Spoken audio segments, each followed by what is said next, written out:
हिंगोली जिल्ह्यात पोलीस दलाचा दबदबा राखणारे पोलीस अधीक्षक जी श्रीधर यांची पुणे येथे आयुक्त शहर या ठिकाणी बदली झाली असून त्यांच्या बदलीचे आदेश बुधवार दिनांक 7 ऑगस्ट रोजी काढण्यात आलेत. कायदा आणि सुव्यवस्थेबाबतच सामाजिक कार्यकर्तेही त्यांना सहभाग नोंदविला आहे. हिंगोली जिल्हा पोलीस दलात 2 वर्षांपूर्वी रुजू झालेल्या पोलीस अधीक्षक जी श्रीधर यांनी अल्पावधीतच आपल्या कार्याचा ठसा उमटवला होता. दर महिन्यात चोरी, जबरी चोरीचे गुन्हे उघड झाल्यानंतर त्यातील जप्त केलेला मुद्देमाल दर महिन्याच्या अखेरच्या दिवशी पोलीस ठाण्यात बोलावून सन्मानपूर्वक परत करण्याचा उपक्रम त्यांनी सुरू केला. 2 वर्षाच्या काळात तब्बल 4 कोटी रुपयांचा मुद्देमाल तक्रारदारांना परत करण्यात आला. यामध्ये सोन्या-चांदीचे दागिने, रोख रक्कम, दुचाकी, चारचाकी वाहनांचा समावेश आहे.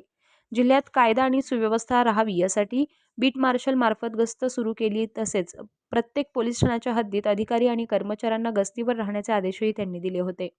त्यामुळे जबरी चोरी, एटीएम पळवण्याच्या घटना वेळीच रोखण्यात पोलीस दलात यश आले. अवैध व्यवसायांवर त्यांनी अंकुश ठेवून मटका जुगार, अवैध दारू विक्रीवर त्यांच्या काळात कडक कारवाई करण्यात आली.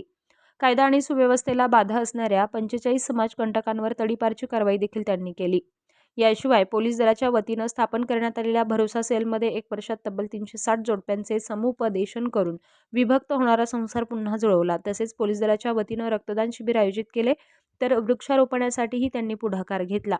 त्यांच्या बदलीनंतर आता तूर्तास पोलीस अधीक्षक पदाचा पदभार अप्पर पोलीस अधीक्षक अर्चना पाटील यांच्याकडे सोपवण्यात येणार आहे.